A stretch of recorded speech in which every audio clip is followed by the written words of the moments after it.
como é que você tá do lado daí?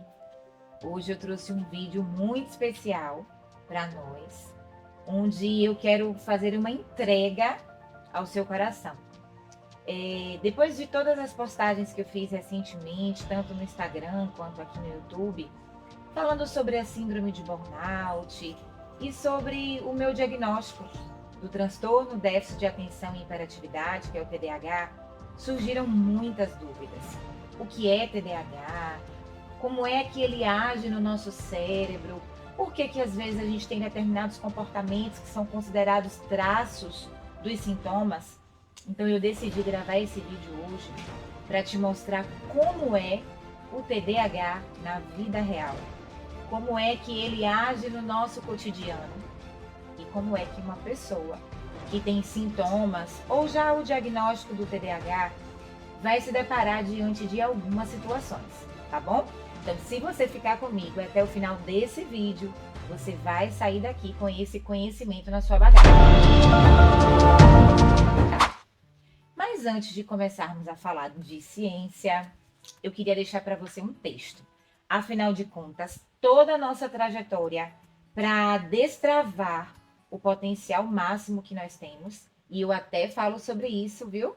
Lá no meu método, Mulher que Vencedores, onde nós temos várias aulas, onde vamos abordar e tratar sobre esse poder que existe dentro de nós, mas que muitas vezes está sucumbindo por conta das nossas demandas e por não sabermos como lidar com esses traços do diagnóstico. Mas queria deixar um texto para você que está no livro de Provérbios, capítulo 3, versículo 5, que diz assim: confia no Senhor de todo o teu coração e não te estribes no teu próprio entendimento. Esse texto, ele nos convida a confiar no Senhor e não no nosso entendimento. Porque se formos confiar somente naquilo que sabemos e naquilo que podemos fazer pela nossa própria força, nós não vamos conseguir muitas coisas. Sabe por quê? Eu não sei se você, assim como eu, já passou situações assim, ó, presta atenção. Você já começou alguma atividade dentro da sua casa, tipo arrumar o quarto dos seus filhos, ou arrumar o seu quarto, ou lavar o banheiro, lavar os pratos que estão lá empilhados na cozinha?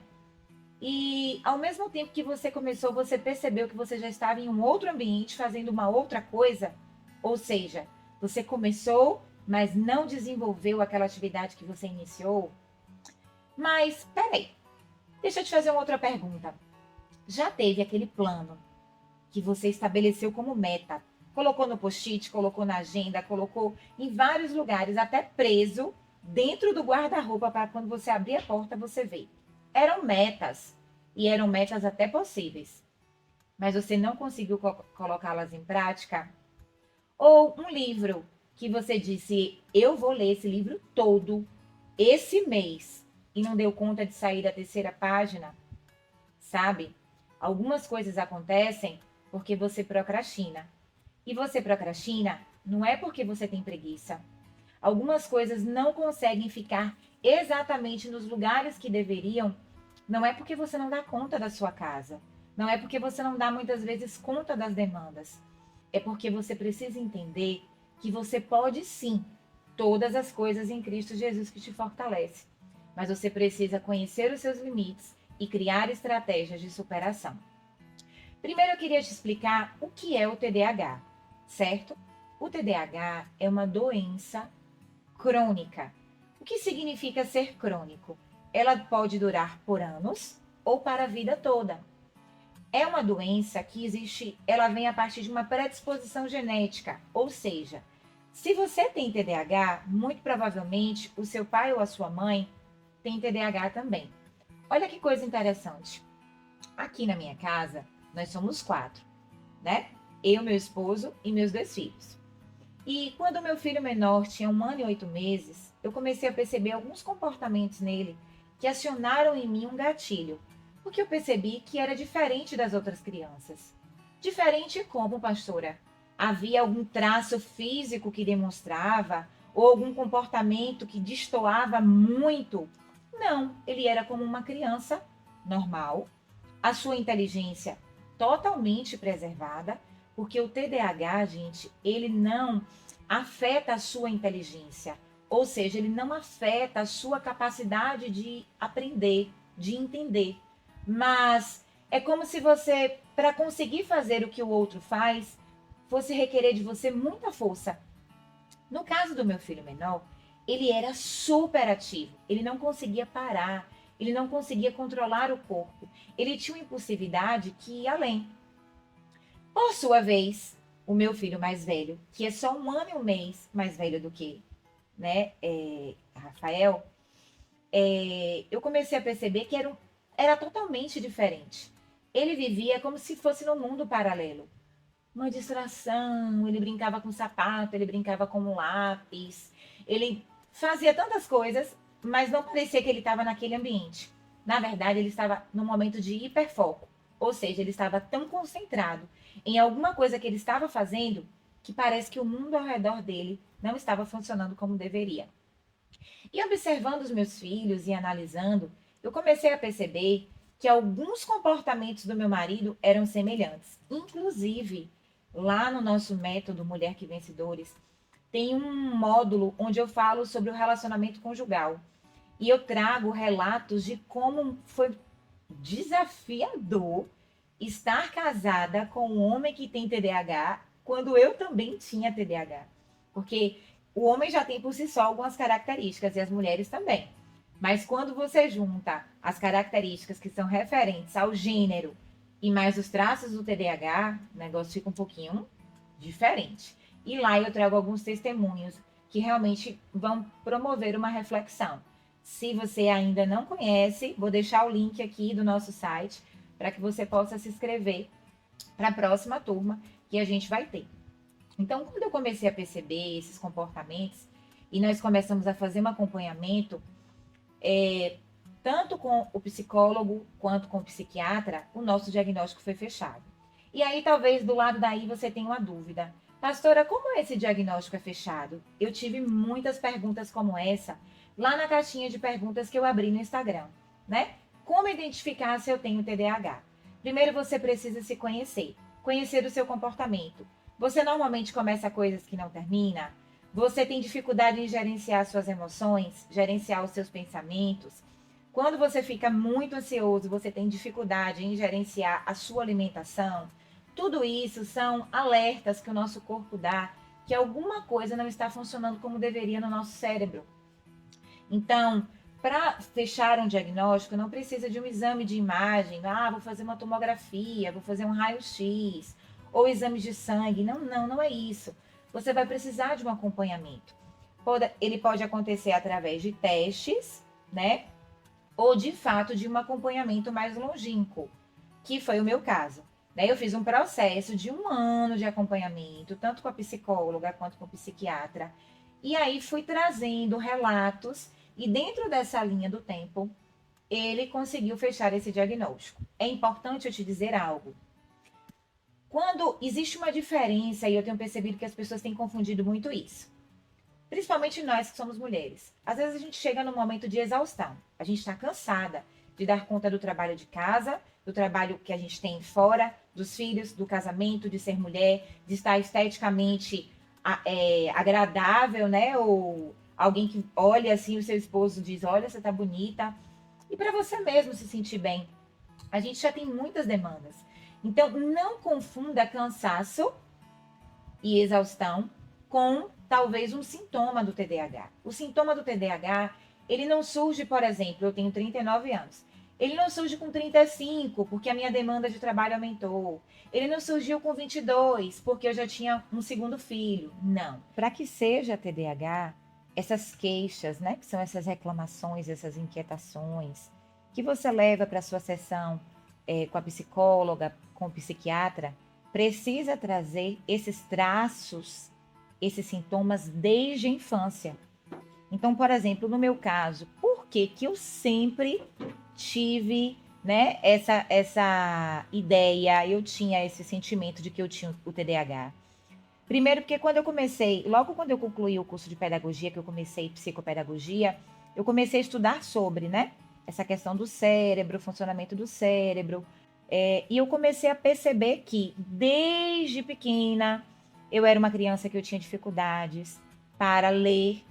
Eu li mais tarde do que os meus colegas. Eu demorei para escrever. O meu nome é muito complexo, gente. Não é um nome que às vezes você olha e fala assim, pastora Cris, mas é Cristine Laiane, com H, com N, com Y. O Laiane tem 2 N's, tem Y. Então a escrita do meu nome é muito complexa. Aí eu demorei muito para aprender meu nome. Sempre, o meu processo escolar foi assim muito desafiador, porque eu fazia recuperação todos os anos. A área de matemática para mim era um desafio, né? Em meio aos meus estudos na pedagogia, eu suspeitava até que eu tinha descalculia, porque a matemática para mim era um delta, eu não conseguia chegar a uma conclusão por que que os resultados eram daquele jeito, né? E eu sempre tinha uma coisa, que para eu entender, eu tinha que entender o caminho e o porquê. E na matemática, como isso era muito comprometido, eu tinha muita dificuldade em superar algumas coisas. Então, eu sempre fiz recuperação. Eu perdi 2 anos escolares, né? Um, porque foi um processo que realmente eu precisei me ausentar da escola, que foi quando eu fiz a minha primeira cirurgia no fêmur. Mas, assim, mesmo depois de perder 2 anos, o ano que eu repeti, ainda assim eu fiz recuperação. Então, assim, era uma dificuldade de aprendizagem na matemática muito relevante. No entanto, em língua portuguesa, redação, a escrita era maravilhosa. Eu escrevia muito bem, sempre fiz bons registros. Então, essas características, para que se feche um diagnóstico de TDAH, precisa ser levado em consideração características desde a infância, né? Desde a infância eu sempre fui muito agitada, eu sempre fui muito assim sabe, de ter dificuldade de controlar o meu corpo, eu queria levantar. Quando aquela aula não era interessante, ou quando acontecia qualquer coisa que não prendia a minha atenção, logo eu queria movimentar meu corpo, dizia que ia no banheiro, dizia que estava com dor de cabeça.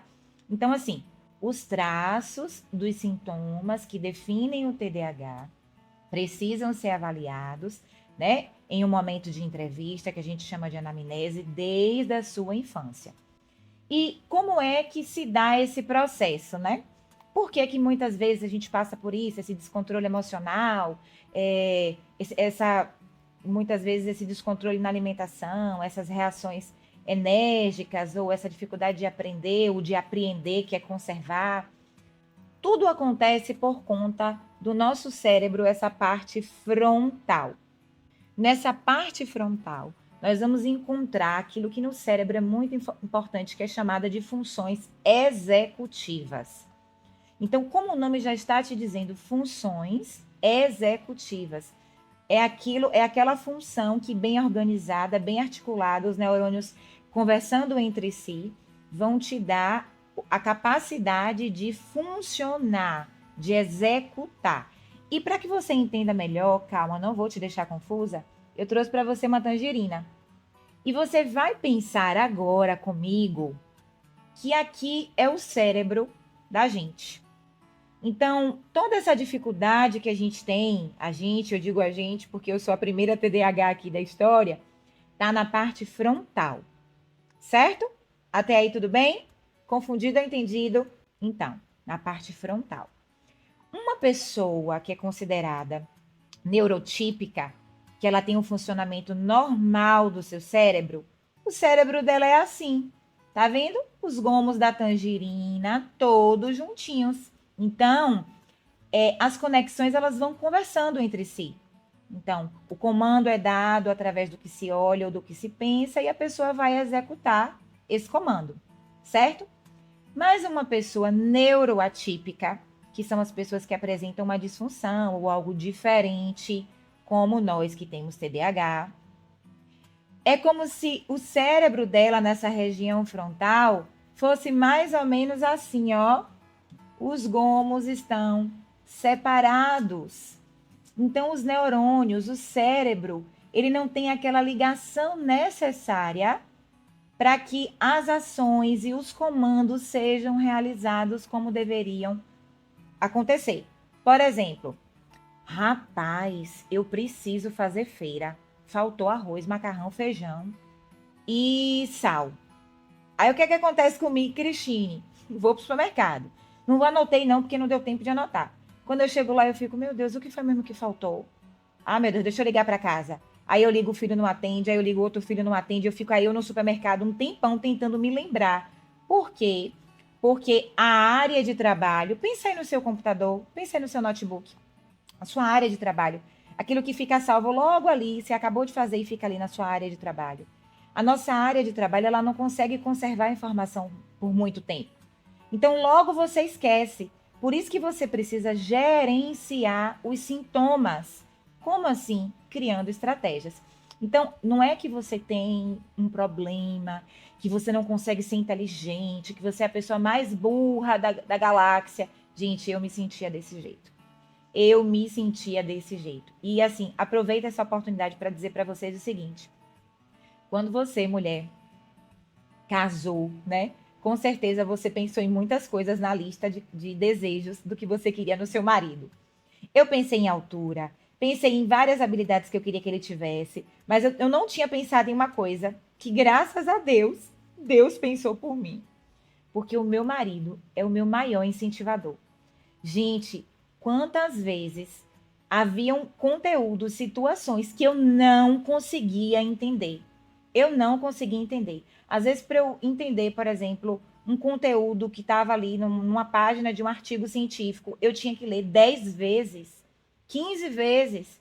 E aí, quando eu tentava e eu lia para ele esse artigo, ele me ouvia e ele me explicava. E por causa da explicação dele, eu entendia. E quando eu entendi, eu percebia: olha, eu entendi. Então, na verdade, não é que havia um comprometimento na minha inteligência. Há um comprometimento na maneira como eu aprendo, se eu não for treinada para isso. Justamente por conta dessas conexões que não são feitas como a pessoa que tem um cérebro, né? Tido como um cérebro normal, que não tem nenhuma disfunção. No nosso caso, a gente tem uma disfunção. Ah, pastora, isso é o final do mundo? Claro que não. Qual foi o texto que a gente leu quando começou? Provérbios. Provérbios dizia o quê? Que a gente não deveria confiar na nossa própria capacidade, na nossa própria inteligência. Então, em Deus, eu fui buscando estratégias para gerenciar. Nós vamos ter aqui uma maratona de vídeos falando sobre isso. Eu vou trazer de maneira muito pontual, muito específica, algumas sugestões para você. Mas hoje, a entrega que eu queria fazer para você, para o seu coração, é te dizer: você é capaz. Você pode. Eu quero deixar para você uma atividade de casa que você vai fazer, certo? Você vai se avaliar. Você vai perceber quais são os comportamentos que você tem que te incomodam. Quais são os comportamentos que te incomodam? Uma agitação? Uma dificuldade de controlar o corpo?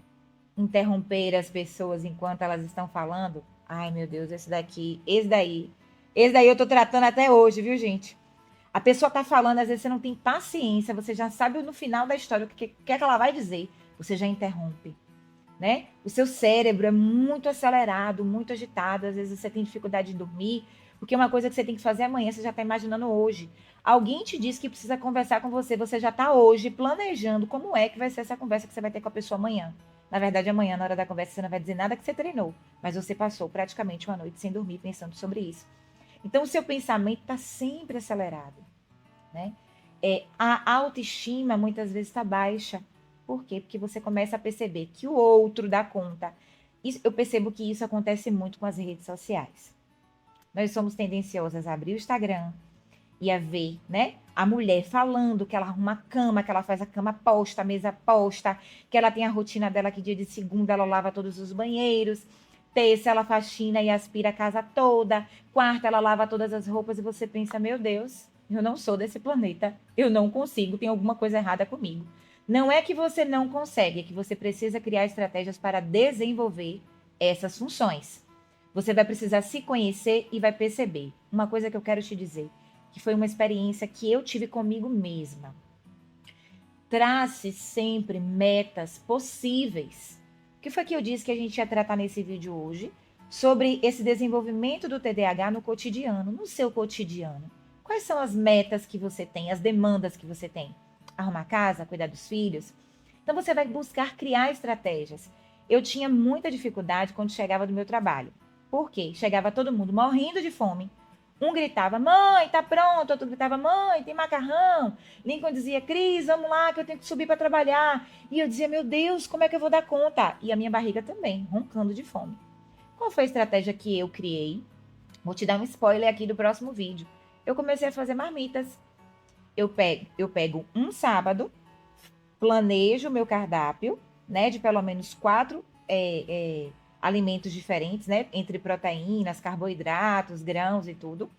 Cozinho, passo 4 horas cozinhando, porciono, faço as minhas marmitas nos recipientes transparentes plásticos, né, que dê para ver as comidas, deixo esfriar e congelo.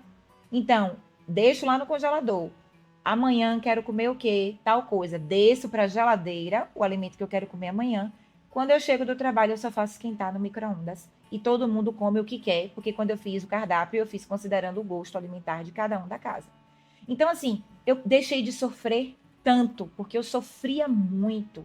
Eu sofria porque cotidianamente eu traçava metas que eu não conseguia alcançar, até que eu consegui criar metas que eram possíveis dentro do meu dia a dia. Se eu estava no trabalho de manhã e à tarde eu estava em casa, então eu comecei a pensar que eu poderia separar dias da semana para dar conta de determinadas funções. E aí eu comecei a perceber que eu estava dando conta. E aí você começa a perceber que apesar do seu cérebro ter uma estrutura diferente, você é tão normal como qualquer pessoa que está sentada do seu lado, como qualquer pessoa que mora na sua casa, como qualquer pessoa que estuda com você. Então, guarda isso no seu coração. Não se estribe no seu próprio conhecimento. Não permita que o pensamento que você tem sobre você mesmo te adoeça, trazendo para você incapacidade. Ah, você não consegue. Ah, fulano, olha ali para o Instagram de fulano, de cicrano, de beltrano. Se você não consegue botar a mesa todos os dias para sentar em família, priorize um tempo. Final de semana que você tem mais tempo, bote a mesa, sente, converse. Se você não consegue todo dia fazer uma comida diferente, experimente fazer as marmitas. E aí você vai ter todo dia da semana um alimento diferente, para que você possa ter esses momentos com a sua família. Então, o que você precisa é criar estratégias para aceitar que você é diferente. A aceitação ela é muito importante. Um dos nossos vídeos vai vir aqui ao ar, vai falar sobre isso. Você precisa aceitar. E talvez você se questione, né? Eu assisti um vídeo, um dos episódios de The Chosen, eu não vou me lembrar agora. Eu acho que foi na 3ª temporada. Eu vou me certificar e vou colocar aqui na descrição o link desse episódio. Deus falou tanto comigo nesse episódio. Foi um episódio que Jesus falava com Tiago. E Tiago usava muletas, né? Andava meio que se arrastando. E aí, nesse episódio, Jesus chega para Tiago e fala... Tiago chega, né? Quando Jesus estava comissionando para ir de 2 em 2 curar as pessoas na cidade. Só que muito provavelmente Tiago pensou, Senhor, como é que eu vou curar? Se eu sou o primeiro a estar doente. Tiago se aproxima de Jesus e fala, Senhor, o Senhor vai começar a comissionar de 2 em 2. Eu também vou? E Jesus fala, sim, Tiago, você vai. E aí ele olha, ele dá aquela parada assim, como se ele dissesse assim, olha para mim, Senhor, eu vou curar, eu sou aquele que está doente. Deus falou muito comigo sobre isso. Porque às vezes quando a gente percebe uma incapacidade na gente, a gente trava, a gente congela e a gente acha que a gente é incapaz de fazer tudo e qualquer coisa. E a resposta de Jesus para Tiago foi, Tiaguinho, é muito fácil Jesus, né, Deus, o Pai, contar com quem é totalmente capaz. Porque quem é capaz vai ter total capacidade de desenvolver qualquer coisa. Difícil é aquele que não tem total habilidade se dispor e se permitir ser tratado e trabalhado por Deus para desenvolver tudo isso. E naquele momento essa palavra falou muito ao meu coração, porque eu me vi. Eu me via como aquela pessoa incapaz. Eu me via como aquele que dizia, Deus, como é que eu vou ajudar tantas pessoas se às vezes eu não consigo gravar com facilidade o nome das pessoas, eu não consigo gravar os textos bíblicos com tanta facilidade. E eu vi Deus respondendo ali para mim através daquele episódio. Não se estribe na sua própria força e no seu próprio entendimento. Confie em mim, se coloque diante de mim, né? Seja vulnerável, nomeie a sua dificuldade, aquilo que para você é difícil, na minha mão. eu torno como possibilidade. Então, mulher, você que está me ouvindo do lado daí, saia desse vídeo hoje com a certeza de que você pode todas as coisas em Cristo Jesus que te fortalece. Mas para isso você vai precisar desenvolver habilidades para você superar a cada dia tudo que lhe é proposto no seu cotidiano. Amém? Que Deus abençoe você. Espero você para o próximo vídeo. E lembre, o fato de você ser diferente te torna ainda mais especial. Será que Jesus pode contar com você, mesmo você tendo essa especificidade de pensar talvez diferente do outro, de agir em um tempo diferente do outro? Será que você é a mulher que Deus pode contar? Se Deus pode contar com você, eu quero te convidar para essa jornada e para que você se torne uma mulher que vence dores. Deus te abençoe.